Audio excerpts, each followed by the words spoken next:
പരിശുദ്ധ പിതാവേ, നന്ദിയോടെ സ്തോത്രം. ഒരു പ്രാവശ്യം കൂടെ തിരുവചനം പഠിക്കുവാനും പഠിപ്പിക്കാനും ലഭിച്ച അവസരത്തിനായി സ്തോത്രം.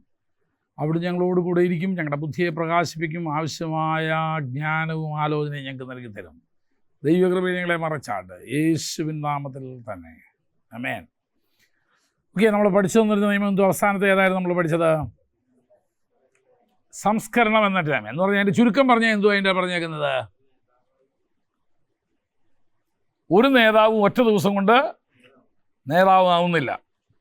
ജന്മം കൊണ്ടും ആവത്തില്ല, കർമ്മം കൊണ്ടും ആവത്തില്ല. It will take time. അവനെ നേതാവാക്കുന്നതിൽ സമയമെടുക്കും. അതിനെയാണ് നമ്മൾ സംസ്കരണ നിയമമെന്ന് പറഞ്ഞത്.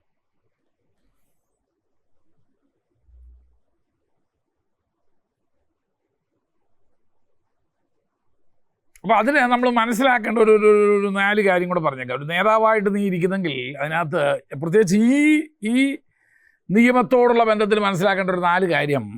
ഒന്ന്,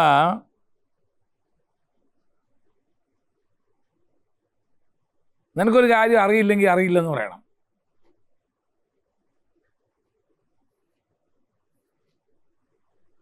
ഒരു നല്ല നേതാവായിട്ട് നിനക്ക് വളരാൻ കഴിയണമെങ്കിൽ എന്ത് ചെയ്യണം? എനിക്കറിയില്ലാത്ത കാര്യം എനിക്കറിയില്ല എന്ന് പറയും. ചുമ്മാ വെറുതെ അതും ഇതൊന്നും പറഞ്ഞ് എന്ത് ചെയ്യണ്ട, ഏതാണ്ട് അറിയാമെന്ന് നോക്കണ്ട. എനിക്കറിയില്ല ഉള്ളത് എനിക്കറിയില്ല, അല്ലെങ്കിൽ ഞാൻ നോക്കിയിട്ട് പറയാം. അറിയില്ലാത്ത കാര്യം അറിയില്ലെന്ന് പറയാം, എങ്കിലേ നമുക്ക് വളരാൻ പറ്റത്തുള്ളൂ. 2,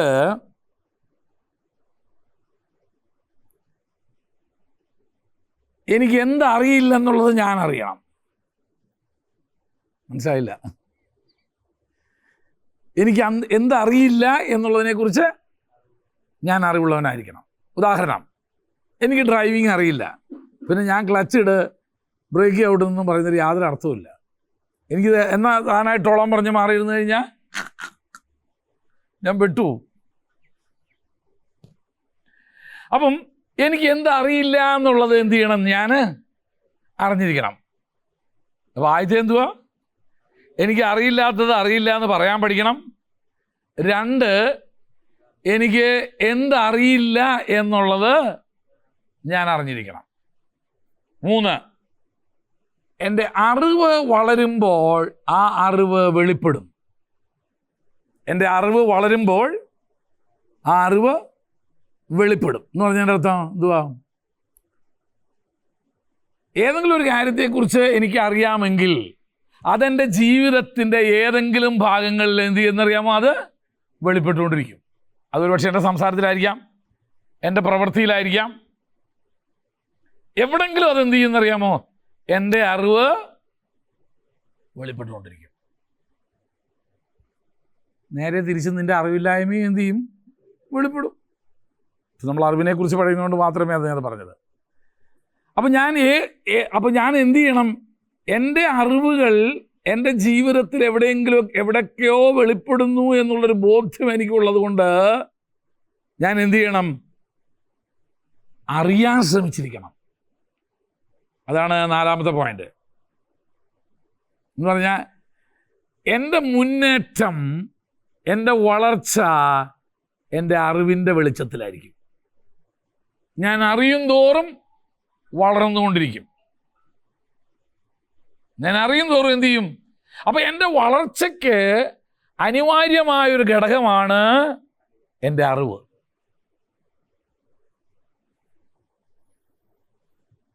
എൻ്റെ വളർച്ച എൻ്റെ അറിവിൻ്റെ വെളിച്ചത്തിൽ. അതുകൊണ്ടാണ് ലീഡർ എന്നുള്ളതിൻ്റെ എന്തുവാ പറഞ്ഞേ? ലേണർ. പഠിക്കുന്നവനായിരിക്കണം അവനെന്നും എപ്പോഴും. കാരണം എൻ്റെ വളർച്ച എൻ്റെ അറിവിൻ്റെ വെളിച്ചത്തിലാണ്. ഇനി ഞാനൊരു കാര്യം പറയാം. അറിവും ഡിഗ്രിയും തമ്മിൽ യാതൊരു ബന്ധവുമില്ല. ഒരു ബന്ധമില്ല.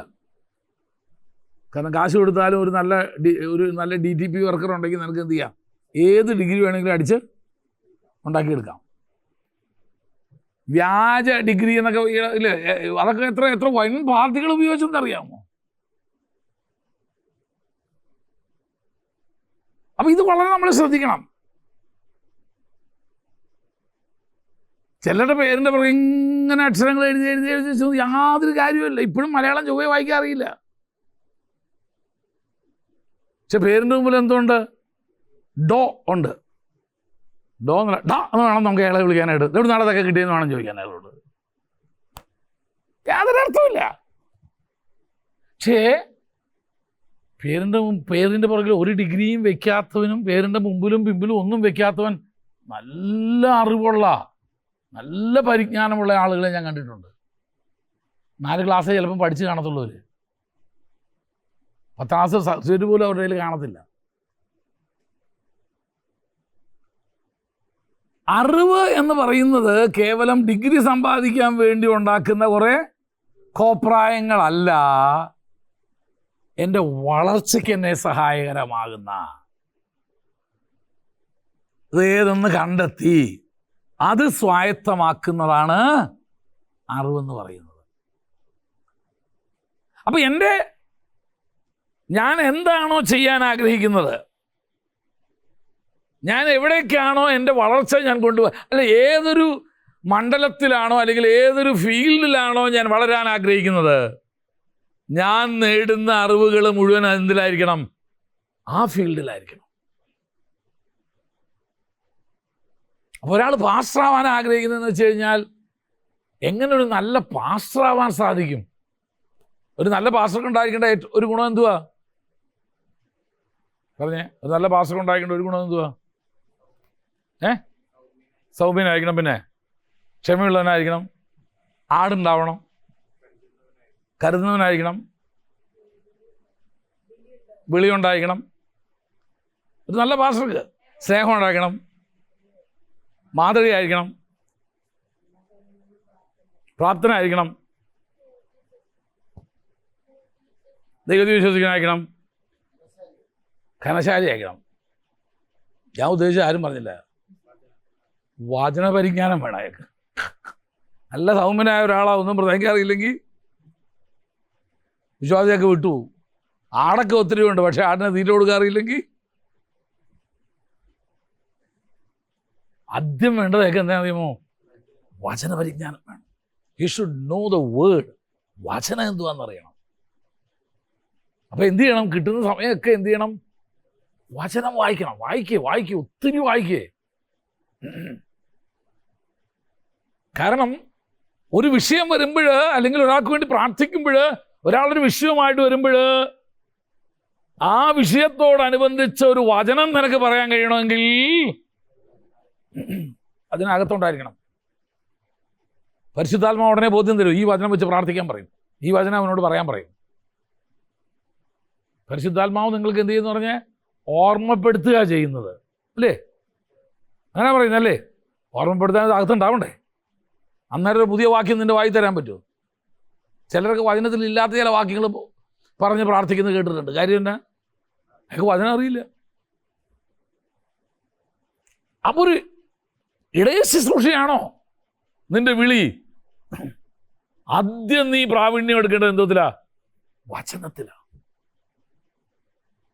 അതിന് ഞാൻ സമ്മതിക്കുന്ന ചില ദൈവദാസന്മാരുണ്ട്. എന്നപ്പോ എന്തോ ഒരു വചന പരിജ്ഞാനാണെന്നറിയാമോ? അതിലൊന്നും ഈ കാവാലം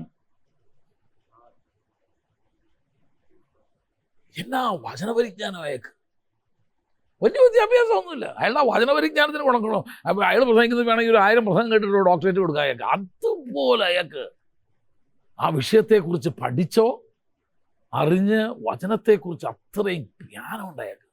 തെറ്റ് വായിച്ചാൽ അറിയാം. അതുപോലെ എനിക്കറിയാവുന്നൊരു മനുഷ്യനായിരുന്നു. Yes, PN Zacharia. എൻ്റെ മരിച്ചുപോയി അയാൾ, അപ്പോൾ ജീവനോടില്ല. എന്തോ ഒരു വചന പരിജ്ഞാനമാണെന്നറിയാമോ? VT ജോസഫ് എന്തൊരു വചന പരിജ്ഞാനമായിരുന്നു അറിയാമോ? വചനം അവർക്ക് വാക്യങ്ങൾ മാത്രം കോർത്തിണങ്ങി പ്രസംഗിക്കാൻ അറിയാം അവർക്ക്, വാക്യം മാത്രം. അപ്പോൾ ഒരു ശുശ്രൂഷകന് ആദ്യം മുൻഗണന കൊടുക്കേണ്ടത് എന്തതിനാ? വചനത്തിലാണ്. വചനം വായിക്കണം, ഒത്തിരി വായിക്കണം. വേറെ ഏത് പുസ്തകം വായിക്കുന്നതിനേക്കാൾ കൂടുതൽ ദൈവത്തിൻ്റെ വചനം വായിക്കുക. അപ്പം നിൻ്റെ അടുക്കൽ ഒരാളൊരു വിഷയമായിട്ട് വരുമ്പോൾ പരിശുദ്ധാത്മാവ് ഉടനെ എന്ത് ചെയ്യുന്നറിയാമോ? ആ വിഷയത്തെക്കുറിച്ച് നിനക്ക് ഓർമ്മപ്പെടുത്തി തരും. ഈ വക്കീലന്മാർ നിയമത്തിലാണ് അവരെന്ത് ചെയ്യുന്നത്? അഗാധ ജ്ഞാനമുള്ള നമ്മളൊരു വിഷയം എന്ന് പറയുമ്പോഴത്തേനും അയാളുടെ മനസ്സിൽ ക്ലിക്ക് ചെയ്തു, ഇത് ഇന്ന നിയമത്തിൻ്റെ അല്ലെങ്കിൽ ഇന്ന ഇത്രാം നമ്പർ നിയമത്തിനല്ല, ഇന്ത്യൻ പീനൽ കോഡിൻ്റെ ഇത്രാം അനുസരിച്ച് ഈ കേസ് നമുക്ക് വാദിച്ചാൽ ജയിക്കും. പറഞ്ഞുകൊണ്ടിരിക്കുമ്പോൾ നമ്മൾ വിഷയം പറഞ്ഞുകൊണ്ടിരിക്കുമ്പോൾ തന്നെ ഓർമ്മ വന്നു. ഡോക്ടർമാർ മരുന്നിനെ കുറിച്ച് എന്ത് അവഹാകൾ അല്ലേ, നമ്മൾ പറയുമ്പോഴത്തേനും അവർക്ക് ഇന്ന മരുന്നാന്നുള്ള രീതിയിൽ എന്ത് ചെയ്തെന്നറിയാമോ? അവരുടനെ അവർക്ക് ഓർമ്മ വന്നു, അത് എഴുതി. അല്ലാതെ പുസ്തകം എടുത്ത് നോക്കി ഓക്കെ ചുമയുണ്ട്, പനിയുണ്ട്, ചൊറിയുണ്ട്, ഇത് മൂന്നും കൂടെ ചേരുമ്പോൾ ഏത് മരുന്നാന്നുള്ളതൊന്നും എഴുതി ഇതിൽ പുസ്തകത്തിൽ നോക്കിയിട്ടല്ല എന്ത് ചെയ്യുന്നത്, ഉടനെ അതിൻ്റെ ഓർമ്മ വന്നു. ഞാൻ പറയട്ടെ, അവർക്കൊക്കെ ഇത്രയും അവർ പഠിക്കുന്ന വിഷയത്തിൽ, അവർക്ക് അറിയാവുന്ന വിഷയത്തിൽ ഇത്രയും ജ്ഞാനം ഉണ്ടെങ്കിൽ നമ്മൾ എന്തുമാത്രം ഈ പുസ്തകം വായിക്കണമെന്ന് അറിയാമോ? അപ്പോൾ ഏതൊന്നാണോ he should be a learner. അവൻ ഒത്തിരി വായിച്ച് പഠിക്കുന്നവനായിരിക്കണം ഒരു ലീഡർ. അപ്പോൾ ഒരു ലീഡർ ആരാണ്? നമ്മൾ പറഞ്ഞു ലേണറാണ്. അതുകൊണ്ടുള്ള ബന്ധത്തിൽ ഞാൻ പറഞ്ഞത് കാരണം his growth is based upon his knowledge. അവൻ എന്തറിയുന്നോ അതിൻ്റെ വെളിച്ചത്തിൽ അവൻ എന്ത് ചെയ്യാൻ പറ്റത്തുള്ളൂ? വളരാൻ പറ്റത്തുള്ളൂ. അപ്പോൾ ഏത് ഫീൽഡിലാണ് നിങ്ങൾക്ക് വളരണ്ടേ? ഏത് ഫീൽഡാണ് നിങ്ങൾ തിരഞ്ഞെടുക്കാൻ ഉദ്ദേശിക്കുന്നത്? അപ്പോൾ നിങ്ങൾ എന്ത് ചെയ്യണം? അപ്പോൾ നിങ്ങളെല്ലാം പാസ്റ്റർമാരാവാൻ പോകുന്നുണ്ട്, പിന്നെ പാസ്റ്റർമാരുടെ ഭാര്യമാരും ആവാൻ പോകുന്നുണ്ട്. നമ്മളിനി ഫോക്കസ് ചെയ്യാൻ പോകുന്നത് how can be A good pastor. നമുക്കൊരു നല്ല പാസ്റ്ററായിട്ട് നമുക്ക് എങ്ങനെ എന്ത് ചെയ്യാൻ പറ്റും? ജീവിക്കാനായിട്ട് കഴിയും. അതായിരിക്കണം നമ്മുടെ ഇനി അടുത്ത ലക്ഷ്യം മുഴുവൻ. അതാണ് ഞാൻ അടുത്ത ക്ലാസ്സിൽ അതെടുക്കുന്നത്. മേജർ ചെയ്യാൻ പോകുന്ന സബ്ജക്റ്റിനെ ആയിരിക്കും ഇന്ന് അടുത്ത ടേമിൽ ഞാൻ എടുക്കാൻ പോകുന്നത്. അപ്പോൾ കാരണം ഞാൻ എത്രമാത്രം ഞാൻ പറയട്ടെ, ഞാൻ ഇപ്പോഴും അമേരിക്കയിൽ ചെന്ന് കഴിഞ്ഞാൽ പാസ്റ്ററൽ കോഴ്സസ് ഞാൻ എടുക്കും. ഞാൻ പാസ്റ്ററിൽ മാത്രം നിൽക്കത്തില്ല, ഞാൻ ലീഡർഷിപ്പ് കോഴ്സിലാണ് ഞാൻ അധികം അറ്റൻഡ് ചെയ്യുന്നത്. പഠിക്കുകയോ ചെയ്തുകൊണ്ടിരിക്കുകയും ഞാൻ അവിടെ എപ്പോഴും. ചിലയിടത്ത് ചെന്നാൽ പഠിപ്പിക്കുകയും ചെയ്യും, അല്ലാത്ത സമയങ്ങളിൽ വേറെ ആൾ പഠിപ്പിക്കുന്ന ക്ലാസ്സിൽ പോയി ഞാൻ ഇരിക്കുകയും ചെയ്യും. കാര്യം എന്നാ? എനിക്കൊരു കാര്യം അറിയാം, my growth is based upon my knowledge. എൻ്റെ വളർച്ച എൻ്റെ അറിവിനെ ആസ്പദമാക്കിയാണ്. അപ്പം വളരാൻ ആഗ്രഹിക്കുന്ന എല്ലാവരും എന്ത് ചെയ്യണം? വായിക്കാൻ തയ്യാറാവണം, പഠിക്കാൻ തയ്യാറാവണം, അറിവ് കൂട്ടാൻ തയ്യാറാവണം. ഞാൻ എപ്പോഴും പറയാം, ഇന്നലെ നമുക്കുണ്ടായിരുന്ന അറിവിനേക്കാൾ ഒരു പടിയെങ്കിലും, ഒരു ഡിഗ്രിയെങ്കിലും എന്ത് ചെയ്യണം? നമ്മുടെ അറിവിൽ വളരണം. കാര്യം എന്നാണെന്നറിയാമോ? നമ്മൾ ജീവിക്കുന്ന ഈ ലോകം അറിവിൽ അങ്ങ് കുതിച്ച് ചാടിക്കൊണ്ടിരിക്കുക. ആ അറിവിൻ്റെ ഗ്രാഫ് നിങ്ങൾ നോക്കിക്കഴിഞ്ഞാൽ കഴിഞ്ഞ 10 വർഷം കൊണ്ട് അറിവിൻ്റെ വളർച്ചയുടെ ഗ്രാഫ് നോക്കിക്കഴിഞ്ഞാൽ ഇങ്ങനെയായിരുന്നു ഇത് പോയിക്കൊണ്ടിരുന്നിരുന്നത്. എന്നാൽ കഴിഞ്ഞ 10 വർഷം കൊണ്ട് ഇത് പോകുന്നത് ഇങ്ങനെയാണ്. ഒരു വലിയ കുതിച്ചു ചാട്ടം ഇവിടെ ഉണ്ടാക്കുന്നേക്കുന്നത്. ഇപ്പം വന്ന് ഇൻഫർമേഷൻ ടെക്നോളജി എന്ന് പറഞ്ഞ അറിവിൻ്റെ സാങ്കേതിക വിദ്യ എന്ന് പറയുന്ന ഒരു വിഭാഗം തന്നെ വന്നു. അപ്പോൾ ആ രീതിയിൽ നമ്മുടെ ശുശ്രൂഷയ്ക്ക് സഹായകരമാകുന്ന എന്തെങ്കിലും അറിവുകൾ നമ്മൾ ഓരോ ദിവസവും എന്ത് ചെയ്യണം? നേടിക്കൊണ്ടിരിക്കണം. ഒരു കമ്പ്യൂട്ടർ കൈ കിട്ടിയത് എങ്ങനെ ഉപയോഗിക്കേണ്ടതെങ്കിലും പഠിക്കണം. കാരണം അടുത്ത ലോകത്തിന് അങ്ങനെ അതിന് പോലെ നമ്മൾ.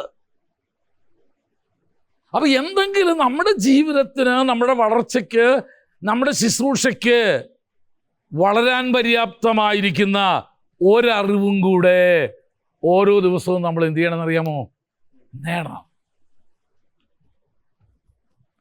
അറിവിൻ്റെ വളർച്ചയുടെ ഗ്രാഫാണ് ഞാൻ ഈ വരച്ചത്. അടുത്ത നിയമത്തിലേക്ക് കൂടെ ഞാൻ പ്രവേശിച്ചിട്ട് വളരെ പെട്ടെന്ന് നിങ്ങളെ അടുത്ത 1-2 നിയമങ്ങളൂടെ ഇതിനോടുള്ള ബന്ധത്തിൽ പഠിച്ചിട്ട് ഞാൻ ഇനി കുറേ പ്രാക്ടിക്കൽ ലീഡേഴ്സിനെ എടുക്കാൻ പോവുക. കുറേ നിയമങ്ങൾ പഠിക്കുന്നതിനേക്കാളും കുറേയും കൂടെ നല്ലതായിരിക്കും നമുക്ക് പ്രാക്ടിക്കലായിട്ട് ഞാൻ വേറെ പുസ്തകത്തിൽ നിന്നൊരു 5-6 പേരുടെ പേരെ എടുത്ത് അവരിൽ കാണാവുന്ന ലീഡർഷിപ്പ് ക്വാളിറ്റികൾ എന്തൊക്കെയാണെന്ന് നമ്മൾ നോക്കും.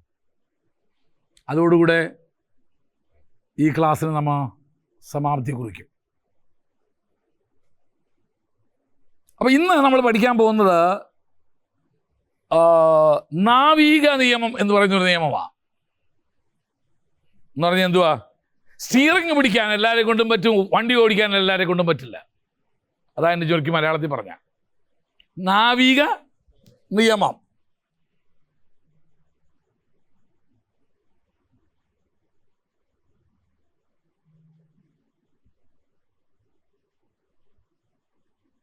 അത് തനി മലയാളത്തിലാണ് ഞാൻ പറഞ്ഞത്. സ്റ്റിയറിംഗ് പിടിക്കാൻ എല്ലാവരെ കൊണ്ടും പറ്റും.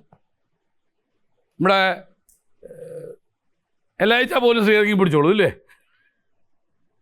ചില ആൾ കണ്ടിട്ടില്ല, വണ്ടി ഓടിക്കാറ് ഇതില്ലെങ്കിലും സ്റ്റിയറിംഗ് പിടിച്ച് ഫോട്ടോ എടുത്ത് ഫേസ്ബുക്കിലിടുന്ന് സ്റ്റാറ്റസ് ആയിട്ട്.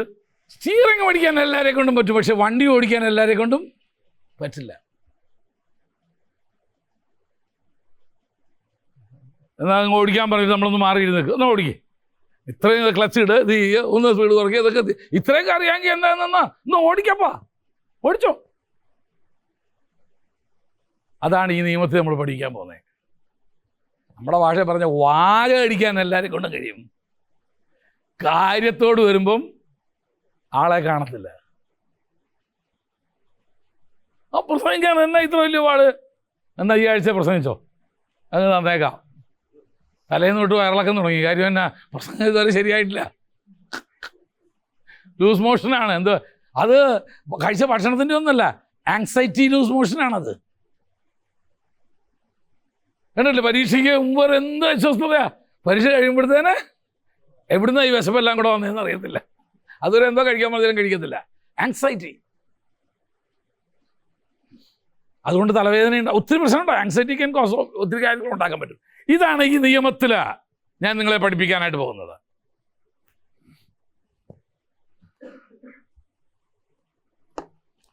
വേറൊരു വിധത്തിൽ പറഞ്ഞാൽ, ചുക്കാൻ പിടിക്കാൻ എല്ലാവരെ കൊണ്ടും കഴിയും, കപ്പലോടിക്കാൻ എല്ലാവരെ കൊണ്ടും കഴിയത്തില്ല. അതൊരു നാവികന് മാത്രമേ എന്ത് ചെയ്യത്തുള്ളൂ, സാധിക്കത്തുള്ളൂ. അതിന് നമ്മൾ ഏറ്റവും ആധാരമായിട്ട് പഠിക്കാനായിട്ട് പോകുന്നത്, ഞാൻ വിശദമായിട്ട് നെഹമ്യാവിൻ്റെ ജീവിതം എടുത്ത് പഠിപ്പിക്കാനായിട്ട് ആഗ്രഹിക്കുന്നത്. വേദപുസ്തകത്തിലെ ഒരു 5-6 എടുത്തു പറയാവുന്ന ലീഡേഴ്സിനെ നിങ്ങൾക്ക് പറയാമോ? ഒന്ന് മോശയുടെ ജീവിതം നമ്മൾ നോക്കും. 2 യോശുവ. 3 ആരാ? നെഹമ്യാവ്. ഇപ്പം ഞാൻ പറഞ്ഞല്ലോ, നെഹമ്യാവ്. 4 അവരെ പിന്നെ നേതാവെന്ന് വിളിക്കേണ്ടവല്ലോ. 4 ആരാ? സക്സസ്ഫുൾ ആയിട്ട് ആരാ? ദാവീദ്.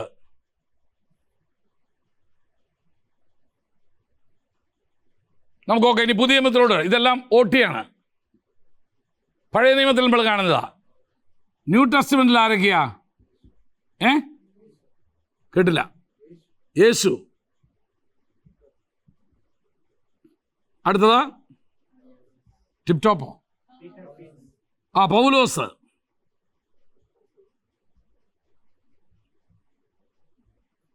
തൽക്കാലം ഇത്രയും നിൽക്കട്ടെ. ഇതിൽ നിന്ന് ഞാൻ പഴയ നിയമത്തിൽ നിന്ന് 3 പേരെ എടുക്കും. പ്രാക്ടിക്കലായിട്ട് നമ്മൾ അവരുടെ ജീവിതത്തിലൂടെ കയറാൻ പോവുക. എന്നിട്ട് നമ്മൾ ഇത്രയും പഠിച്ചതും ഇനി നമ്മൾ പഠിക്കാനുള്ളതുമായ കുറേ ലീഡർഷിപ്പ് ക്വാളിറ്റീസ് അവർക്ക്, അതായിരിക്കും കുറേയും കൂടെ എനിക്ക് പ്രാക്ടിക്കലായിട്ട് തോന്നുന്നത്. മോശയെ നമ്മളെടുക്കും,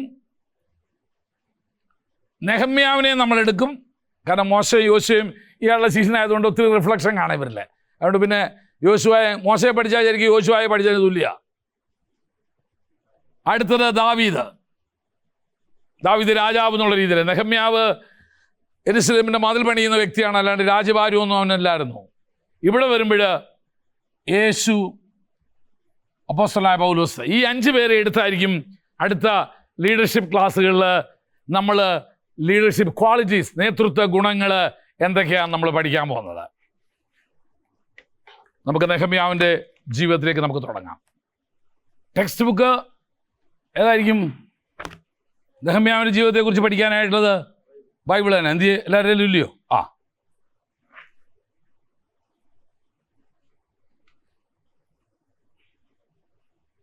നെഹമ്യാവിനെ കുറിച്ച് ആദ്യം നമ്മൾ മനസ്സിലാക്കേണ്ടത്, പുള്ളി ഒരു പാസ്റ്റർ അല്ല, സുവിശേഷ വേലക്കാരനല്ല, പ്രവാചകനല്ല, പുരോഹിതനല്ല. പഴയ നിയമകാലത്ത് ദൈവിക വേല എന്ന് പറയുന്ന ഒന്നിലും ഉൾപ്പെടുന്ന ഒരാളല്ല ആര്?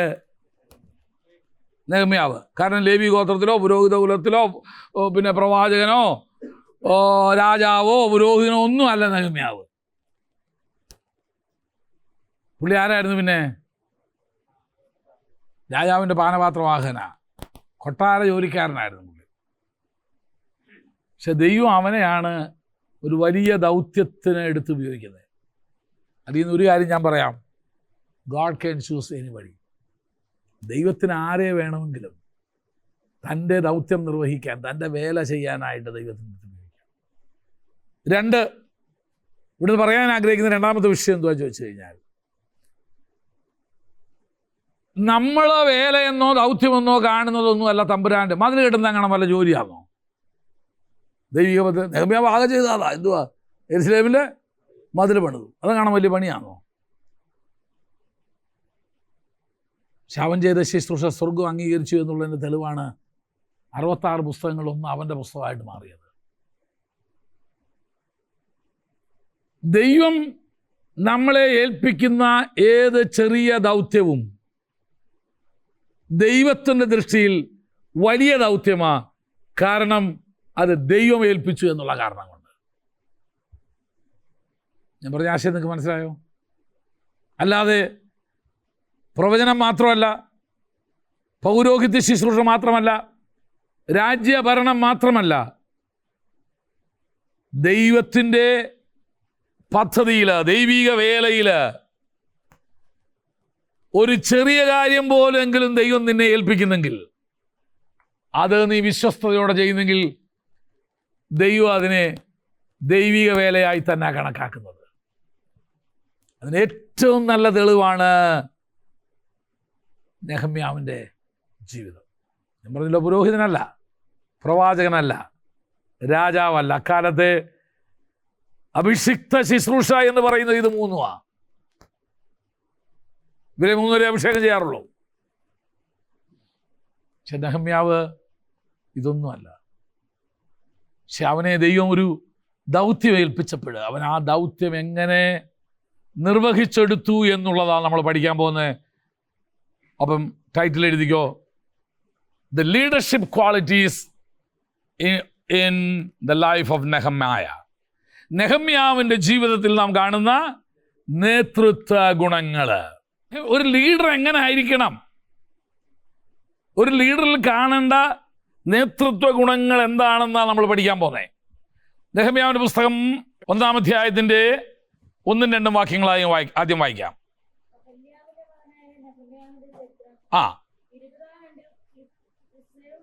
കിസ്ലേവ് മാഷസിൽ ഞാൻ ശൂഷൻ രാജധാനിയിൽ. അവിടെ എന്തോ എൻ്റെ പണി എന്തുവായിരുന്നു? അവൻ രാജാവിൻ്റെ പാനപാത്രവാഹനായിരുന്നു പിന്നെ പറയുന്നുണ്ട്. ശൂഷൻ രാജധാനിയിൽ ഇരിക്കുമ്പോൾ എൻ്റെ സഹോദരന്മാരിൽ ഒരുവനായ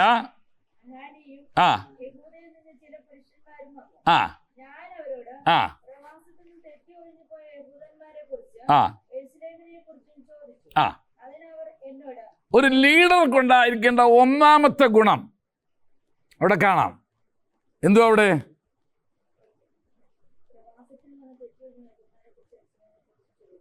ചോദിച്ചറിയാന്നുള്ള, ഗ്യാദർ ഇൻഫർമേഷൻ എന്ന് പറഞ്ഞാൽ അറിവുകൾ ശേഖരിക്കുക.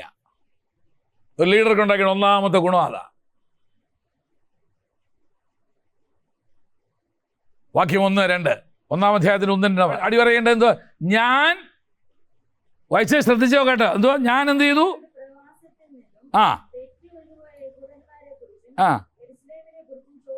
ചോദിച്ച് അറിഞ്ഞു. ഞാൻ ചോദിച്ചു. അതുകൊണ്ടാണ് നിങ്ങളോട് ചോദിക്കുന്നത്. ഇതാരുടെ നേച്ചറാ? ഒരു ലീഡറിൻ്റെ നേച്ചറാ. ഇയാളെന്തോത്തിനാ ഇതെല്ലാം കൂടെ എന്നോട് ചോദിക്കുന്നത്? എന്നും എല്ലാ ആഴ്ചയും ചോദിക്കണ്ടല്ലോ. ചോദിക്കുമല്ലോ.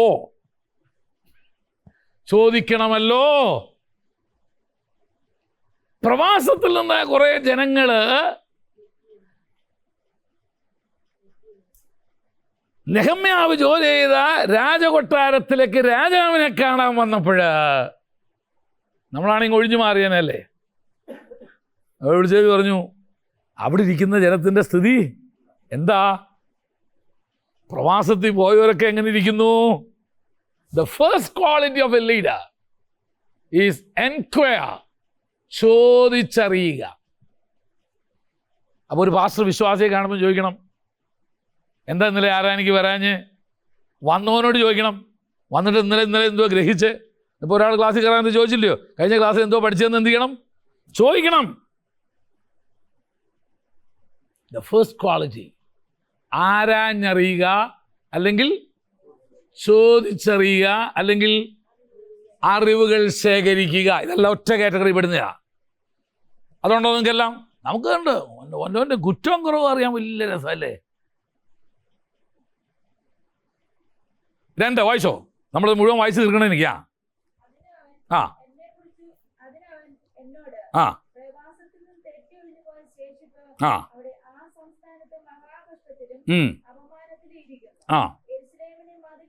ആ അതൊക്കെ ഇൻഫർമേഷൻ കളക്ട് ചെയ്തല്ല. അതാണ് കിട്ടിയത് മുഴുവൻ അവൻ എന്ത് ചെയ്തു? ഡാറ്റ അവൻ കളക്ട് ചെയ്ത് വെച്ചിരിക്കുക. പ്രവാസത്തിലായിരിക്കുന്നവർക്കും തെറ്റി പോയിരുന്നവരും എങ്ങനെയൊക്കെയാണെന്നുള്ളത് അവൻ കറക്റ്റായിട്ട് ഉണ്ട്. ഒരാൾ എന്നിട്ട് വായിച്ചോ ഇനി. ഓക്കെ, 3-ാം വാക്യം അല്ലേ?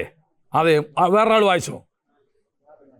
4 വായില്ലേ? ആ ആ ആ ആ ആ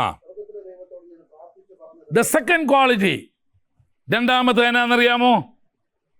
ഇവൻ പ്രാർത്ഥിക്കുന്നതിന് മുമ്പ്, 4-ാം വാക്യം പ്രാർത്ഥിച്ചെന്നാ, അതിന് മുമ്പൊരു കാര്യം ഉണ്ടാകണം. എന്തുവാ?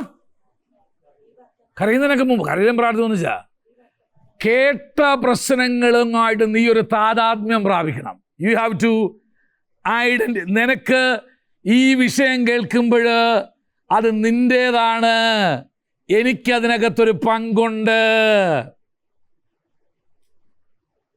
ഇതെൻ്റെ ജനത്തിൻ്റെ അവസ്ഥ, അത് എൻ്റെ ആണെന്ന് നിനക്ക് എന്ത് ചെയ്യണം? ഒരു ബോധ്യം ഉണ്ടാവണം. അപ്പം രണ്ടാമത്തെ ഗുണമെന്ന് പറയുന്നത് നമ്മുടെ ജനത്തിന് വേണ്ടിയുള്ള ഒരു വാഞ്ച, താല്പര്യം,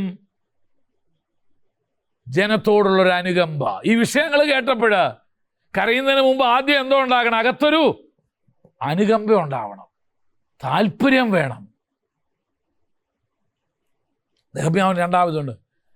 ആ താല്പര്യം വന്നു കഴിഞ്ഞാൽ അടുത്ത് എന്തുവാ സംഭവിക്കുന്നതെന്നറിയാമോ? അതിൻ്റെ 4-ാം വാക്യം എന്തുവാ? കുറെ നാളവൻ എന്ത് ചെയ്തു? പോണ്ടറിങ്, ആലോചിച്ചുകൊണ്ടിരിക്കുക. 3-ാമത്തത്, ചിലരൊരു വിഷയം കേട്ടാൽ അതോടങ്ങ് വിടും, ആൾ പോകുന്നതോടുകൂടെ പറയും. പക്ഷെ ഇവിടെ എന്ത് ചെയ്യും? അവന് ഈ കേട്ട വിഷയത്തെ അവൻ ഏറ്റെടുത്ത്, എൻ്റെ ഭാഷ പറഞ്ഞ ആ വിഷയത്തിന്മേൽ അവൻ അടയിരിക്കുക. He's brooding on the vision. അവൻ എന്തോ കേട്ടപ്പോൾ അവൻ്റെ ഹൃദയത്തെ എന്തോ അസ്വസ്ഥപ്പെടുത്തി. ആ അസ്വസ്ഥപ്പെടുത്ത വിഷയവുമായിട്ട് അവനിങ്ങനെ നടക്കുക. വേദപുസ്തക ഭാഷ പറഞ്ഞാൽ ബ്രൂഡിങ് ഓൺ ദ വിഷൻ. നിനക്ക് ദൈവം നിന്റെ ജീവിതത്തോട് നിനക്ക് നൽകി തന്ന, നീ കേട്ട, നീ അറിഞ്ഞ, നിനക്ക് നിന്റെ മനസ്സിനെ അസ്വസ്ഥപ്പെടുത്തിയ ആ ഒരു സംഭവം ഉണ്ടല്ലോ, ആ ഒരു വിഷയമുണ്ടല്ലോ, ആ ഒരു ആ കണ്ട ഒരു കാഴ്ചയുണ്ടല്ലോ, അതിങ്ങനെ ഹൃദയത്തിനകത്ത് നിന്ന് മായാതെ നിൽക്കുക. 3-ാമത്തെ അല്ലേ? എത്ര എഴുതുന്നത്? 3-ാമത്തെ പടിയല്ലേ? ആദ്യത്തേത് ഇൻഫർമേഷൻ കളക്ട് ചെയ്തു. രണ്ടാമത്തെ ആ വിഷയത്തെ എന്ത് ചെയ്യുന്നതെന്നറിയാമോ? തൻ്റെതായ സ്വയം സ്വീകരിച്ചു, അല്ലെങ്കിൽ സ്വായത്തമാക്കി, അതിനോടൊരു അനുകമ്പ തോന്നി. 3-ാമത്തത് ആ വിഷയത്തിന്മേൽ അവൻ എന്ത് ചെയ്യുന്നു? അടയിരിക്കുക എന്നുള്ളതാണ് ഏറ്റവും നല്ല വാക്ക്. അട ഇരിക്കലല്ല. മനസ്സിലായോ എന്താ പറഞ്ഞത്? എന്തുവാ? അതിങ്ങനെ അതിൻ്റെ ഹൃദയത്തിനകത്ത് ഇങ്ങനെ അസ്വസ്ഥപ്പെടുത്തി ഇങ്ങനെ അകത്തുണ്ട് എവിടോ. വായിച്ച വാക്യം 4-ാം വാക്യം ഒന്നുകൂടെ വായിച്ചേൻ. ഈ വർത്തമാനം കേട്ട്, ഞാൻ ചോദിക്കട്ടെ, ജീവിതത്തിൽ എപ്പോഴെങ്കിലും കേട്ട വർത്തമാനം നിന്നെ അസ്വസ്ഥമാക്കിയിട്ടുണ്ടോ? ഉണ്ട്. ഭാര്യയ്ക്ക് സുഖമില്ല എന്നുള്ള വർത്തമാനം അല്ലേ? അല്ലെങ്കിൽ ആ ടൈപ്പ്. ദൈവിക ശുശ്രൂഷയോടുള്ള ബന്ധത്തിൽ, ദൈവിക വേലയോടുള്ള ബന്ധത്തിൽ ഒരു ദൈവദാസൻ വേല വിട്ടുപോയി എന്ന് കേട്ടാൽ, അല്ലെങ്കിൽ ഒരു സഭ പൊളിഞ്ഞു പോയെന്ന് കേട്ടാൽ, അല്ലെങ്കിൽ എവിടെ ഒരു കൂട്ടം ജനം തകർന്നു കിടക്കുന്നു, നിരാശപ്പെട്ട് കിടക്കുന്നു, ഒരു പ്രതിസന്ധി കൊടുക്കുക, ആ വിഷയങ്ങളൊക്കെ നിന്നെ അസ്വസ്ഥപ്പെടുത്താറുണ്ടോ? നെഹമ്യാവിനെ അത് അസ്വസ്ഥപ്പെടുത്തി. വായിച്ചോ 4-ാം വാക്യം. കുറേ നാൾ ഞാൻ ദുഃഖിച്ചും ഉപവസിച്ചും. അടുത്തതാണ് അസ്വസ്ഥമാക്കപ്പെട്ട വിഷയത്തോടുള്ള ബന്ധത്തിൽ എന്ത് ചെയ്യാന്നറിയാമോ? ഉപവാസവും പ്രാർത്ഥനയാണ്. ഒരു ലീഡറിൻ്റെ, ഒരു നേതാവിൻ്റെ ജീവിതത്തിൽ അടുത്ത് നിങ്ങൾ കാണുന്നത് എന്നാണെന്നറിയാമോ? ഫാസ്റ്റിംഗ് ആൻഡ് പ്രയർ, ഉപവാസവും പ്രാർത്ഥനയും. നമ്മൾ നെഹമ്യാവിൻ്റെ ജീവിതത്തെക്കുറിച്ച് മാത്രം ഇത് നോക്കിക്കോ. മോശയുടെ ജീവിതത്തിൽ അതുണ്ടായിരുന്നുണ്ട്, ദാവീദിൻ്റെ ജീവിതത്തിൽ കാണാം, യേശുവിൻ്റെ ജീവിതത്തിൽ കാണാം, പൗലോസിന്റെ, ഇതൊക്കെ ഇവരുടെ എല്ലാം ജീവിതത്തിൽ കാണാം. പൗലോസ് ഒരിക്കൽ പറഞ്ഞില്ലേ, ഒരു ദർശനം കണ്ടു രാത്രിയിൽ, മെക്കദോനിയിൽ 2 പുരുഷന്മാർ വന്ന് കടന്നു വന്ന് ഞങ്ങളെ സഹായിക്കണമെന്നുള്ളൊരു ദർശനം കണ്ടപ്പോൾ അതാകെ പുള്ളി അസ്വസ്ഥനാക്കി. യേശുവിൻ്റെ ജീവിതത്തെ നോക്കാം. പുരുഷാരത്തെ ചിഹ്നിയവരും ചിതറിയവരുമായി കണ്ട് എന്ത് ചെയ്യുന്നറിയാമോ? അവൻ അസ്വസ്ഥനായി.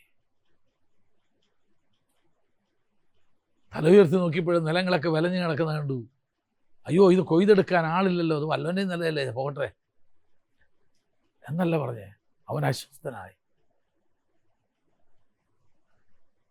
ഇവരുടെ എല്ലാം ജീവിതത്തിൽ ഇത് ബാധകമായിരുന്നു. എല്ലാ നേതാക്കന്മാരുടെയും ജീവിതത്തിൽ അവർ ചില വാർത്തകൾ കേൾക്കുമ്പോൾ, ചില കാര്യങ്ങൾ കേൾക്കുമ്പോൾ, അവരുടെ ഹൃദയത്തെ അസ്വസ്ഥപ്പെടുത്തുന്ന ശുശ്രൂഷയോടുള്ള ചില കാര്യങ്ങൾ കേൾക്കുമ്പോൾ, അത് ഹൃദയത്തിൽ കൊണ്ട് നടന്ന് അവരെന്ത് ചെയ്യാന്നറിയാമോ? അടുത്ത സ്റ്റെപ്പിലേക്ക് അവർ നീങ്ങുക. അവർ നെഹമ്യാവ് ഉപവസിക്കാനും പ്രാർത്ഥിക്കാനും തുടങ്ങി. വായിച്ചോ. ദുഃഖിച്ചും ഉപവസിച്ചും കൊണ്ട് 11-ാം വാക്യം വരെ അവൻ്റെ പ്രാർത്ഥനയാണ്. 1-ാം അധ്യായത്തിൻ്റെ 4 മുതൽ 11 വരെ.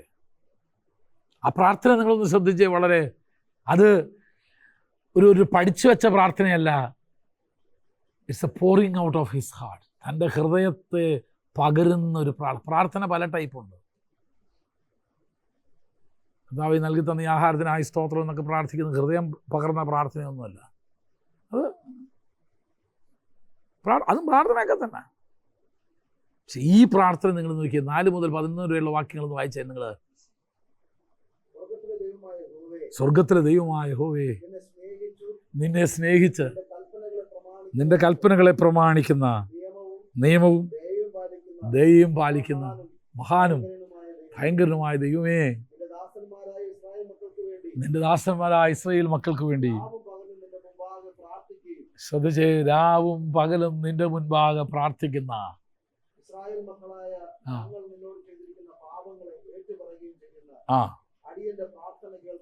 രാവും പകലും പ്രാർത്ഥിക്കുന്ന അടിയന്റെ പ്രാർത്ഥന, പാപങ്ങളെ ഏറ്റുപറഞ്ഞുകൊണ്ട് പ്രാർത്ഥിക്കുന്ന. നോക്കിക്കേ, അവനെ അങ്ങ് ദൈവസന്നിധി കിടന്നങ്ങ് കരയുക രാവും പകലും. ഒരു ലീഡറിന്റെ ഗുണമാണ് pouring out his heart.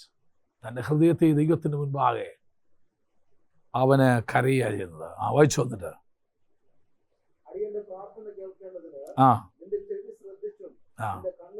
ഇനി ആ പ്രാർത്ഥനയിലേക്ക് നിങ്ങൾ ശ്രദ്ധിച്ചാൽ അവൻ്റെ കുറേ ഗുണം. ഒന്ന്, ആ പ്രാർത്ഥന വെളിപ്പെടുത്തുന്നത് ദൈവത്തോടുള്ളവൻ്റെ വലിയ ഭക്തി നിങ്ങൾക്ക് കാണാം. A leader is a one who has a Christian ലീഡറെ കുറിച്ചായി പറയുന്നത് ഞാൻ എന്ന് പറഞ്ഞാൽ, അവന് he has a great respect to God. അവൻ ദൈവത്തോട് ഒത്തിരി ബഹുമാനമുള്ളവനായിരിക്കും. ഒരു ലീഡർ ആരായിരിക്കും? ദൈവത്തോട് ഒത്തിരി ബഹുമാനമുള്ളവനാ. നോക്കിയേ അവൻ്റെ പ്രാർത്ഥന ആരംഭിക്കുന്നത് എങ്ങനെയാ നോക്കിയേ. 5-ാം വാക്യം. പിന്നെ ഞാൻ ദൈവം ഇങ്ങനെ പ്രാർത്ഥിച്ചു, സ്വർഗത്തിലെ ദൈവമായ യഹോവേ, ആ ആ ആ ആ നോക്കിക്കേ, ദൈവത്തോടുള്ളവൻ്റെ ബഹുമാനം കണ്ടോ? നഹമ്യാ ഉപയോഗിക്കുന്ന പദങ്ങളൊക്കെ ഒന്ന് നോക്കിക്കേ. സ്വർഗത്തിലെ ദൈവമായ യഹോവേ, മഹാനും ശക്തനുമായ ദൈവം നീയാണല്ലോ. നിന്നെ സ്നേഹിക്കുകയും നിന്റെ കൽപ്പനകളെയും അനുസരിക്കുകയും ചെയ്യുന്നവരോട് സ്നേഹത്തിൻ്റെ പരിപാലനം കാണിക്കുന്ന ദൈവം നീയാണല്ലോ. ഹിസ് ഗ്രേറ്റ് റെസ്പെക്ട്സ്, ദൈവത്തോടുള്ള അവൻ്റെ ബഹുമാനം, അവൻ്റെ വാക്കുകൾ നമുക്ക് ശ്രദ്ധിക്കാം. എ ട്രൂ ലീഡർ, ഒരു യഥാർത്ഥ നേതാവ് ദൈവത്തെ ബഹുമാനിക്കുന്നവനായിരിക്കും. ദൈവത്തെ ഭയപ്പെടുക മാത്രമല്ല, ദൈവത്തെ ബഹുമാനിക്കും. നമുക്ക് ദൈവത്തെ ഭയമുണ്ട്.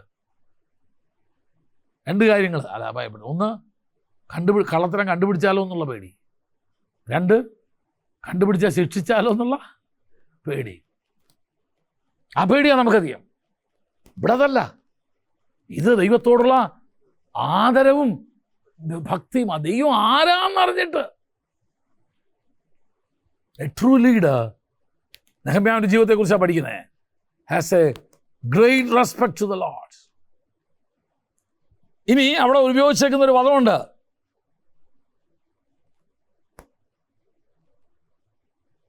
വാക്യം ഒന്നുകൂടെ വായിച്ചോ. ആ ആ ആ ആ ആ ആ നിന്റെ ദാസന്മാരായ ഇസ്രായേൽ മക്കൾക്ക്. ശ്രദ്ധിച്ച്, അതെന്താ വെളിപ്പെടുത്തുന്നതെന്ന് അറിയാമോ? രണ്ട് കാര്യങ്ങളാണ് വെളിപ്പെടുത്തുന്നത്. ഒന്ന്, അവന് ദൈവത്തോട് ഭയവും ഭക്തിയും ഒന്നുണ്ട്. മാത്രമല്ല, ദർ ഇസ് എ റിലേഷൻഷിപ്പ്. ദൈവമായിട്ട് എന്തും കൂടെ ഉണ്ട്, ഒരു ബന്ധവും കൂടെ ഉണ്ട്. എന്തോ ബന്ധം? ഞാൻ അവൻ്റെ ദാസനാ. രണ്ട്, ആ വാക്ക് വെളിപ്പെടുത്തുന്ന രണ്ടാമത്തെ ഒരു കാര്യമുണ്ട്, ഹിസ് ഹ്യൂമിലിറ്റി, താഴ്മയും കൂടെ. ഞാൻ ഈ ദൈവത്തിൻ്റെ വലിയ ആളാണ്, നിനക്കറിയില്ല ഞാൻ ആരാണ്, ഞാൻ അവൻ്റെ അല്ലേ, അങ്ങനെയല്ല പറയുന്നത്. ഈ ദൈവമായിട്ട് എനിക്ക് എൻ്റെ ബന്ധത്തെ അത് വെളിപ്പെടുത്തുന്നു. രണ്ട്, എൻ്റെ താഴ്മയും കൂടെ വെളിപ്പെടുത്തും. എ ട്രൂ ലീഡർ, ഒരു യഥാർത്ഥ നേതാവ്, ആ ദൈവത്തോട് ഒരു ബന്ധമുള്ളവനുമായിരിക്കും, അവൻ താഴ്മയുള്ളവനുമായിരിക്കും. നെഹമ്യാവിൻ്റെ ജീവിതത്തിൽ കാണുന്ന ഗുണഗണങ്ങളാണ് നമ്മളത്. ദൈവമായിട്ട് അവനൊരു ജീവനുള്ള ബന്ധമുണ്ടായിരുന്നു. A living relationship. ഇന്നും ദൈവമായിട്ട് ഒരു ജീവനുള്ള ബന്ധം. ഞാൻ ഇവിടെ ഒരാളോട് വിളിച്ചു ചോദിച്ചു, ഇന്നയാളെ അറിയാമോ, ഇയാളുടെ നമ്പറുണ്ടോ? നമ്പർ ഉണ്ടോ എന്ന് നോക്കണം. കാരണം ഞങ്ങൾ തമ്മിൽ ഇപ്പോൾ സംസാരിച്ചിട്ട് 10-20 വർഷമായതുകൊണ്ട് ആ നമ്പർ തന്നെയാണോ ഇപ്പോൾ എന്ന് അറിയത്തില്ല. ആളെ അറിയാം എനിക്ക്, പക്ഷേ ആളുമായിട്ട് ഇപ്പോൾ എനിക്കെന്തില്ല, ഒരു ബന്ധം. അതിൻ്റെ അർത്ഥം എന്നാ? I don't have A living relationship. ഇപ്പോഴും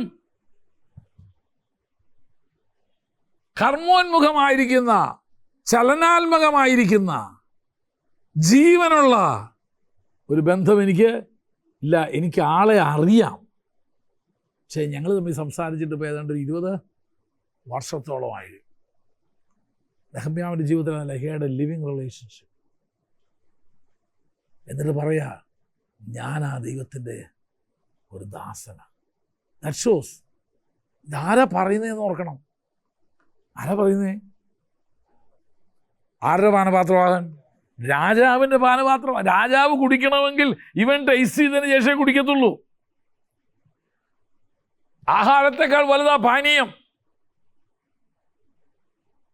അത്രയും ഉയർന്നൊരു എന്ന് പറഞ്ഞാൽ ഏത് സമയവും രാജാവിൻ്റെ അടുക്ക്, രാജാവിനെ തൊട്ടുരുമി നടക്കുന്നൊരു മനുഷ്യനാര്?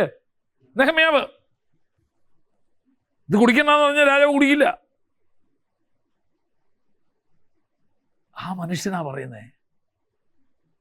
അതൊക്കെ ശരിയാന്നേലും എൻ്റെ ദൈവവുമായുള്ള ബന്ധത്തിൽ I am only a servant. ഞാനൊരു ദാസൻ മാത്രമാണ്. നെഹമ്യാവിൻ്റെ ജീവിതത്തിലെ അടുത്ത ലീഡർഷിപ്പിലേക്ക് നോക്കാം. 6-ാം വാക്യം വായിച്ചൻ. അങ്ങനെ ഞാൻ രാവും പകലും പ്രാർത്ഥിച്ചുകൊണ്ട് വായിച്ചോ. നിന്റെ മുൻപാകെ പ്രാർത്ഥിക്കുകയും. ശ്രദ്ധിച്ച്, ഇസ്രായേൽ മക്കൾ നിന്നോട് ചെയ്ത പാപം എന്നല്ല പറയുന്നേ. ഇസ്രായേൽ മക്കളായ ഞങ്ങൾ. എന്താ വ്യത്യാസം? നെഹമ്യാവ് മാറി നിന്ന് അവർ പ്രവർത്തിച്ചതിന്റെ ഫലമായിട്ടാ കർത്താവേ അതിപ്പോ ആ പട്ടണം അങ്ങനെ കിടക്കുന്നതെന്നല്ല പറഞ്ഞേ. ഞങ്ങൾ, അതിനർത്ഥം അറിയാമോ? അവൻ ഇസ്രയേലിന്റെ പരാജയത്തിന്റെ കാരണം, ഇസ്രയേൽ യെരൂശലേം ഇങ്ങനെ ശൂന്യമായി കിടക്കാനുള്ള കാരണം, അതിന്റെ വാതിലുകളൊക്കെ തകർന്നു കിടന്നതിന്റെ കാരണം ഞാനും കൂടെ അതിന് ഉത്തരവാദിയാ ദൈവമേ എന്നവൻ പറയുക. എൻ്റെ സഭ വളരാത്തതിന്റെ കാരണം കർത്താവേ ഞാനും കൂടാ. എൻ്റെ സഭയിൽ ദൈവപ്രവൃത്തി വെളിപ്പെടുത്താതിന്റെ കാരണം കർത്താവേ ഞാനും കൂടാ. എത്ര ദൈവദാസന്മാർ അങ്ങനെ ഒരു ഉത്തരവാദിത്വം ഏറ്റെടുക്കും? നിങ്ങൾ കാരണം ഈ സഭ വളരാതെ, നീ ഒരുത്തനാ. നമ്മളൊരു വാക്യം കൊണ്ട് അല്ല, ചത്ത ഈച്ച തൈലം മുഴുവൻ നാറുമാറാക്കുന്ന നീയാണത് ഇവിടുത്തെ. No, a true leader will take the responsibility on his shoulder. അവൻ ആരെയും കുറ്റം പറയത്തില്ല. അവൻ മാറി നിന്ന് തന്നെ താൻ വിശുദ്ധനാണെന്ന് വിളിക്കുകയല്ല ചെയ്യുന്നത്, വിരൽ ചൂണ്ടി സംസാരിക്കുകയല്ല ചെയ്യുന്നത്. ഞങ്ങൾ തന്നെ കൂടെ ഉൾപ്പെടുത്തിക്കൊണ്ടാ. ശ്രദ്ധിച്ച് നെഹമ്യാവിൻ്റെ ലീഡർഷിപ്പ് ക്വാളിറ്റിയുടെ അറിയാമോ? He takes the personal responsibility of the failure. പരാജയത്തിൻ്റെ ശൂന്യതയുടെ കാരണക്കാരൻ ദൈവമേ ഞാനും കൂടാണ്, ഞങ്ങൾ പാപം ചെയ്തു. അടുത്തതിലേക്ക് നമുക്ക് നോക്കാം. 7-ാം വാക്യം. ആ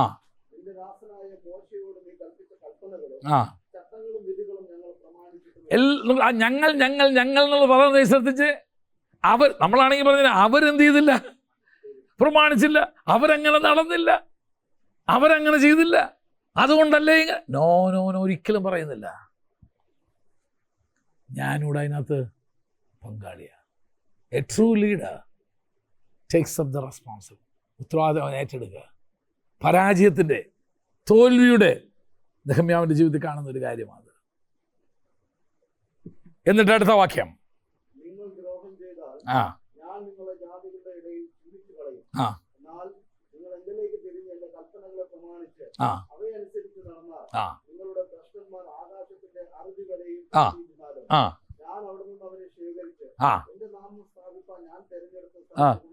ആ ഇവിടെ എന്തുവാ കാണുന്നത്? A true leader knows the word. അവന് വചനം അറിയാം. അവനിപ്പം പ്രാർത്ഥിക്കാൻ പോകുന്നത് ദൈവം തന്നിരിക്കുന്ന ചില വാഗ്ദത്തങ്ങളെ ബേസ് ചെയ്തിട്ടാ. എ ട്രൂ ക്രിസ്ത്യൻ ലീഡർ, ഒരു യഥാർത്ഥ നേതാവ്, നമ്മൾ ക്രിസ്ത്യൻ ലീഡർഷിപ്പിലേക്ക് വന്നു കഴിഞ്ഞപ്പം ഒരു ക്രിസ്ത്യൻ ലീഡറിന് എന്ത് ചെയ്യണം? വചനം അറിയണം.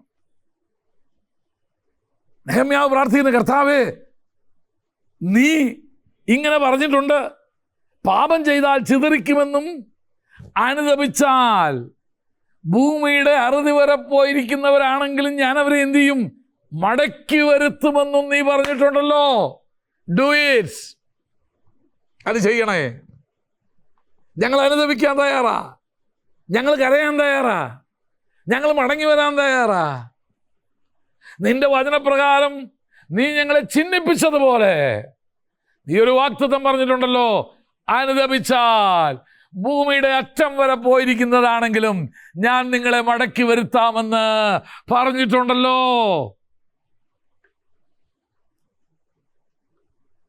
അവൻ്റെ പ്രാർത്ഥന ശ്രദ്ധിച്ച്. അവൻ വചനത്തെ അറിഞ്ഞുകൊണ്ട്, ആ വചനത്തെ എടുത്തുദ്ധരിച്ചുകൊണ്ട്, ആ വചനത്തെ പ്രാവർത്തികമാക്കിക്കൊണ്ട് അവൻ പ്രാർത്ഥിക്കുന്നേ.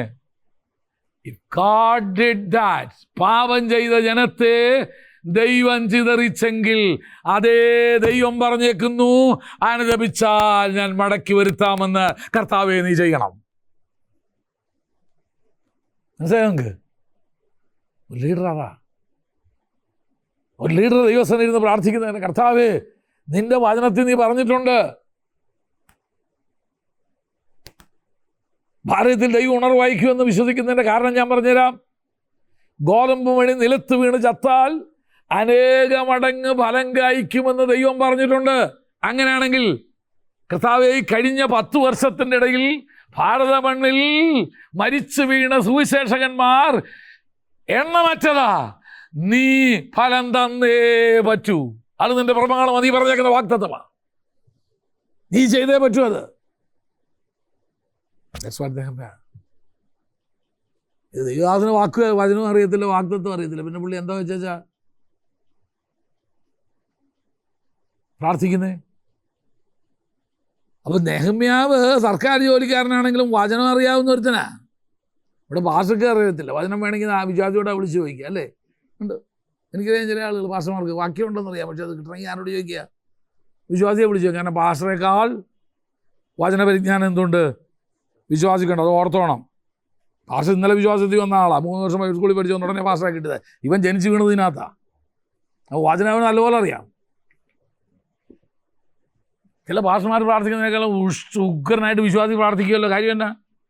വചനം അറിയാമേ. ഇവിടെ നെഹമ്യാവിൻ്റെ പ്രാർത്ഥന നിങ്ങൾ ശ്രദ്ധിച്ചോ?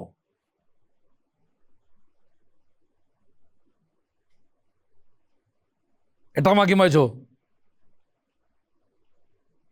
8.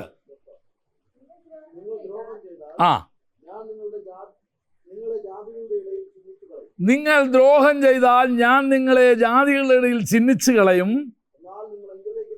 എന്നാൽ നിങ്ങൾ എങ്കിലേക്ക് തിരിഞ്ഞാൽ, എൻ്റെ കൽപ്പനകളെ പ്രമാണിച്ചാൽ, അവയനുസരിച്ച് നടന്നാൽ, നിങ്ങളുടെ ഭ്രഷ്ടന്മാർ എന്ന് പറഞ്ഞാൽ ചിതറിച്ചു കളയപ്പെട്ടവർ ആകാശത്തിന്റെ അറ്റം വരെ പോയിട്ടുണ്ടെങ്കിലും ഞാൻ മടക്കി വരുത്തും. ഇത് നീ പറഞ്ഞതാ.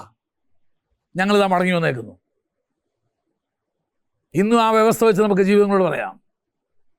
എത്ര തകർന്നവനാണെങ്കിലും, ജീവിതത്തിൽ എത്ര മാത്രം തകർന്ന് കിടക്കുന്നവനാണെങ്കിലും അവനോട് പറ, ഇത് തമ്പുരാൻ പറഞ്ഞേക്കുന്നൊരു നീ അനുസരിച്ച് ദൈവപ്രമാണത്തിലേക്ക് മടങ്ങി വന്നാൽ നിന്റെ ശൂന്യതയെ ദൈവം മാറ്റി, നഷ്ടപ്പെട്ടതിനെ ദൈവം നിനക്ക് തിരിച്ചു തരും. അത് ദൈവത്തിൻ്റെ പ്രമാണമാണ്. നെഹമ്യാവ് അത് വെച്ചാ പ്രാർത്ഥിക്കുന്നത്. A true leader should pray on the basis of the word of God. ഒരു യഥാർത്ഥ നേതാവ് ദൈവത്തിൻ്റെ വചനം വെച്ച് പ്രാർത്ഥിക്കുന്നവനായിരിക്കണം. അവൻ പറഞ്ഞത് ശ്രദ്ധിച്ച്, നീ ചിതറിച്ച് കളഞ്ഞത് നിന്റെ വചനപ്രകാരമാണ്. നിന്റെ ദാസനായ മോശയോട് നീ പറഞ്ഞു, നിന്റെ ജനം എപ്പോൾ പാപം ചെയ്യുമോ അവരെ നീ എന്ത് ചെയ്യും? ചിതറിച്ച് കളയുമെന്ന് നീ പറഞ്ഞിട്ടുണ്ട്. പക്ഷെ അതേ നീ തന്നെ പറഞ്ഞിട്ടുണ്ട്, എപ്പോഴിവർ അനുദപിച്ച് മടങ്ങി വന്ന് എൻ്റെ പ്രമാണങ്ങളെ അനുസരിക്കുമോ അന്ന് ആകാശത്തിൻ്റെ അറുതി വരെ എന്ന് പറഞ്ഞാൽ എൻ്റെ അർത്ഥം എന്നാണെന്നറിയുമോ? കൂട്ടിച്ചേർക്കാൻ പറ്റാത്ത വണ്ണം അകന്നു പോയതാണെങ്കിലും ഞാൻ അതിനെ മടക്കി കൂട്ടി വരുത്തും. ദൈവത്തിൻ്റെ വചനം പ്രമാണിക്കാൻ തയ്യാറാവണം. എനിക്കറിയാം എത്രയോ കുടുംബങ്ങൾ ഡൈവേഴ്സിൻ്റെ വക്കിൽ നിന്നത് ഇപ്പോൾ അവസാനം അവസാനം പോയി ഒപ്പിട്ടാൽ മാത്രം മതി. ഇനി അത്ര വരെ എന്നത് ദൈവത്തിൻ്റെ വചനം കേട്ട് ദൈവവചനത്തിൻ്റെ മുൻപാകെ ദൈവസന്നിധിയിൽ രണ്ടും കൂടെ സമർപ്പിച്ച് കഴിഞ്ഞപ്പോൾ ഒരു രീതിയിലും കൂട്ടി യോജിക്കപ്പെടത്തില്ലെന്ന് പറഞ്ഞതിനെ ദൈവം കൂട്ടി യോജിപ്പിച്ച് എത്ര സന്തോഷമായിട്ട് ഇന്നും ജീവിക്കുന്ന എത്രയോ കുടുംബങ്ങളുണ്ടെന്ന് അറിയാമോ? കാര്യം എന്നാ? ഈ പ്രമാണമാണ്. A leader should know how to apply the word of God. ഒരു നേതാവ് ദൈവത്തിൻ്റെ വചനം എങ്ങനെ ഉപയോഗിക്കാൻ കഴിയുമെന്ന് അറിയണം. ഇതിനകത്തുണ്ടെന്ന് നിന്റെ എല്ലാ സാഹചര്യത്തിലും വേണ്ടത് ഇതിനകത്തുണ്ട്. നെഹമ്യാവ് ആസ് എ ലീഡർ, ഒരു നേതാവ് എന്നുള്ള രീതിയിൽ അവൻ എന്ത് ചെയ്യുക? He applies the word of God. ദൈവത്തിൻ്റെ വചനത്തെ അവൻ എന്ത് ചെയ്യാൻ പോവുക? അവനോട് അപ്ലൈ ചെയ്യാൻ പോവുക. അത് പ്രായോഗികതലാക്കാൻ പോവുക. അവന് പ്രാർത്ഥന കേട്ടെ. അപ്പോൾ ഇവിടെ നമ്മൾ പഠിച്ചത്, ഒരു നേതാവ് പ്രാർത്ഥിക്കുന്നവനായിരിക്കണം, ഒരു നേതാവ് വചനം അറിയുന്നവനായിരിക്കണം, ഒരു നേതാവ് ദൈവമായിട്ട് ബന്ധമുള്ളവനായിരിക്കണം, ഒരു നേതാവ് ദൈവത്തിൻ്റെ വചനത്തെ എടുത്ത് ഉദ്ധരിക്കുവാൻ അല്ലെങ്കിൽ എടുത്ത് ഉപയോഗിപ്പാൻ അറിയുന്നവനായിരിക്കണം. നിങ്ങൾക്ക് എത്ര വചനം അറിയാം? കുറേ ശാസിക്കാൻ അറിയാമെന്നല്ലാണ്ട്, കുറേ ഒച്ച വയ്ക്കാൻ അറിയാമെന്നല്ലാണ്ട് നീ വചനത്തിന് മുമ്പിൽ അങ്ങ് പറ, ഞാൻ ഇന്ന വകുപ്പ് പ്രകാരമാണ് ഞാൻ നിൻ്റെ അടുക്കൽ വരുന്നതെന്ന് പറ.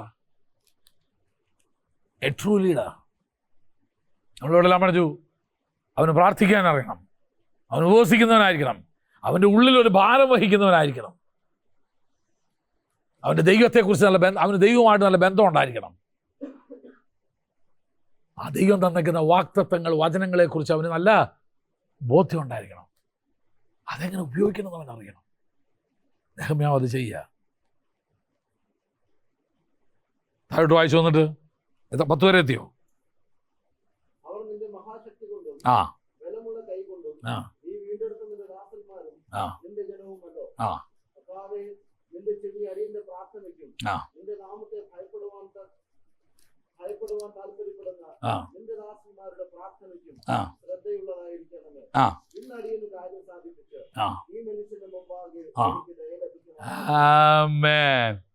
അപ്പം നെഹമ്യാവ് കുറെയൊക്കെ പ്ലാൻ ചെയ്തിട്ട്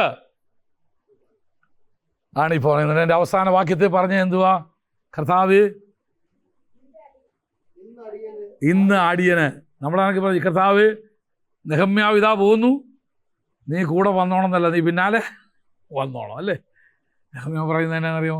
അടിയന് ഇന്ന് ഈ കാര്യം, കാരണം ഐ ഹാവ് പ്ലാൻ. അപ്പോൾ A leader should have A plan. അടുത്തത്, ഒരു ലീഡറിന് എന്തോ ഉണ്ടായിരിക്കണം? ഒരു പ്ലാൻ ഉണ്ടായിരിക്കണം. ഇതെങ്ങനെയാ ചെയ്യാൻ പോകുന്നേ? ആരെയൊക്കെയാ കാണണ്ടേ? ഈ കാര്യങ്ങൾ എങ്ങനെയാണ് നമുക്ക് പ്രാവർത്തികമാക്കാൻ പറ്റുന്നത് എന്നുള്ളതിനെക്കുറിച്ച് വ്യക്തമായി ഒരു പദ്ധതിയുള്ള മനുഷ്യനായിരിക്കണം ആര്? ലീഡർ. ലീഡർ ആരായിരിക്കണം? ഒരു പ്ലാൻ ഉണ്ടായിരിക്കണം. അപ്പോൾ രാജാവിൻ്റെ അടുക്ക പോകുന്നതിന് മുൻപ് അവൻ എന്ത് ചെയ്തു? ഈ ഇത്രയും ദിവസം ഉപവാസത്തിലും പ്രാർത്ഥനയിലും ഇരുന്ന് യെരുശലേമിൻ്റെ മതിലെങ്ങനെ പണിയാം എന്നുള്ളതിനെക്കുറിച്ച് അവൻ എന്ത് ചെയ്യായിരുന്നു അറിയാമോ? ഒരു പ്ലാൻ ഉണ്ടാക്കുകയായിരുന്നു. അതിനാരെ കാണണം, എവിടെ പോകണം, ആരൊക്കെ ആവശ്യമുണ്ട്, എവിടെ നിന്നൊക്കെ എനിക്ക് പെർമിഷൻ കിട്ടണം, ആരെയൊക്കെ ഞാൻ എൻ്റെ കൂടെ കൂട്ടണം എന്നുള്ളതിനെക്കുറിച്ച് നല്ല വ്യക്തമായൊരു പ്ലാൻ ഉണ്ടാക്കി. എന്നിട്ട് പറഞ്ഞു, കർത്താവേ, ഞാൻ ഈ പ്ലാനുമായിട്ട് രാജാവിൻ്റെ അടുക്ക പോവുക, ഇന്ന കാര്യം നീ സാധിപ്പിച്ചിരണം. നെഹമ്യാവ് ഇരുന്ന് എന്ത് ചെയ്തു? നെഹമ്യാവ് കേട്ടു. ഏതെങ്കിലും ദേശത്തെക്കുറിച്ച് ഒരു ഭാരം ദൈവം തന്നിട്ടുണ്ടോ? ഇന്നടുത്ത് ഒരു നല്ല വേല ചെയ്യാം, ഇന്നടുത്ത് ആത്മാക്കളുണ്ട്, ഇന്നടുത്ത് വിശ്വാസികളുണ്ട്, ഇന്നടുത്ത് ആരുടെയും വേലയില്ല. അതേ കർത്താവ്, ഞാൻ അങ്ങോട്ട് പോവുക, എനിക്ക് അവിടെ ഒരു വീട് വേണം, നീ എന്നോട് കൂടെ ഇരുന്ന് കാര്യങ്ങൾ എന്ത് ചെയ്യണം? സാധിപ്പിക്കണം. പ്ലാനറ്റ്സ്. ഒരു ലീഡർ എന്താണെന്നറിയാമോ? പ്ലാൻ ചെയ്യുക. അതിൻ്റെ ഉദ്ദേശം മുഴുവൻ യെരുശലേമിനെ I have to rebuild Jerusalem. യെരുശലേമിനെ എനിക്ക് എന്ത് ചെയ്യണം? പണിതെടുക്കണം. ആദ്യം വേണ്ടതപ്പം മതിൽ കെട്ടണം. നമ്മൾ അവസാനം മതിൽ കെട്ടാൻ പോകുന്നത്. അതിപ്പോൾ ഞാൻ പഠിച്ചു. ആദ്യം വസ്തു വാങ്ങിച്ചാൽ എന്ത് ചെയ്യണം? ആദ്യം മതിൽ കെട്ടണം. എൻ്റെ അതിരുകൾ ആദ്യം ഞാൻ എന്ത് ചെയ്യണം? ഉറപ്പിക്കണം. യെരുശലേമിനെ പണിതിന് ആദ്യം മതിൽ കെട്ടാൻ തീരുമാനിച്ചു. വല്ല പ്ലാനും ഉണ്ടോ? അപ്പോസ്തലനായ പൗലോസ് പറഞ്ഞൊരു വാക്ക് എനിക്ക് വളരെ ഇഷ്ടമുള്ളൊരു വാക്കുണ്ട്. ഞാൻ വേറൊരുത്തിൻ്റെ അടിസ്ഥാനത്തിൽ ഞാൻ എന്ത് ചെയ്യത്തില്ല? പണിയില്ല. അവനെക്കുറിച്ച് കേട്ടിട്ടില്ലാത്തവർ കേൾക്കണം, അവനെക്കുറിച്ച് അറിഞ്ഞിട്ടില്ലാത്തവർ എന്ത് ചെയ്യണം? അറിയണം. അങ്ങനെ ഇതാ ഞാൻ അതുകൊണ്ടാണ് ഞാൻ റോമിൽ വരാൻ പല പ്രാവശ്യം ആഗ്രഹിച്ചിട്ട് സാധിക്കാതിരുന്നതിൻ്റെ കാര്യം എന്നാ? എനിക്ക് റോമിൽ ഓൾറെഡി സഭയുണ്ട്. എന്നെ ഇവിടെ കർത്താവിനെ കുറിച്ച് അറിയാത്ത കുറേ പേര് ഇതൂര്യ ത്രക്കോനിത്തി ദേശങ്ങളിൽ എന്ത് ചെയ്യുന്നുണ്ട്? കിടപ്പുണ്ട്. അതുകൊണ്ട് അവനെക്കുറിച്ച് അറിഞ്ഞിട്ടില്ലാത്തവർ അറിയണം. അതാ എൻ്റെ ആഗ്രഹം. വേറത്തിൻ്റെ അടിസ്ഥാനത്തെ പോലെ ഞാൻ ആഗ്രഹിക്കുന്നില്ല. ഞാൻ ചോദിക്കട്ടെ, എന്തോ നിങ്ങളുടെ പ്ലാനൊക്കെ? ഈ ക്ലാസ് കഴിയുമ്പോഴത്തേന് കുറച്ച് കഴിയുമ്പോൾ ക്ലാസ് തീരും. കുറച്ച് കഴിയുമ്പോൾ ഇന്നത്തെ ക്ലാസ് തീരുന്നല്ല പറഞ്ഞു നമ്മൾ. നിങ്ങൾക്ക് പറയാം, അപ്പോഴത്തേനും എന്ത് ചെയ്യണം? വ്യക്തമായിരിക്കുന്നൊരു പ്ലാന് നിങ്ങൾ തയ്യാറായിരിക്കണം, വളരെ വ്യക്തമായിട്ട്. അതിന് ദൈവത്തോട് അതിന് ചുറ്റുപാടുകളെക്കുറിച്ച് ഇങ്ങനെ കേട്ടോണ്ടിരിക്കണം. എവിടെ വേലയില്ലാത്ത, എവിടെ നല്ലൊരു ഇടയനില്ലാത്ത, എവിടെ ആത്മാക്കളില്ലാത്ത, എവിടെ എനിക്ക് പ്രവർത്തിക്കേണ്ടതെന്നുള്ളതിനെക്കുറിച്ച് വ്യക്തമായിരിക്കുന്നൊരു കാഴ്ചപ്പാട് ഇങ്ങനെ വായിച്ചുകൊണ്ടിരിക്കണം. അതാണ് നെഹമ്യാവ് ചെയ്തത്. നാളെ 2-ാം അധ്യായത്തിലൂടെ നമ്മൾ കയറും. 2-ാം അധ്യായം എല്ലാവരും വായിച്ചേച്ച് വേണം വരാൻ. നെഹമ്യാവിൻ്റെ പുസ്തകം 2-3 അധ്യായങ്ങൾ എല്ലാം നമ്മൾ വായിക്കുക.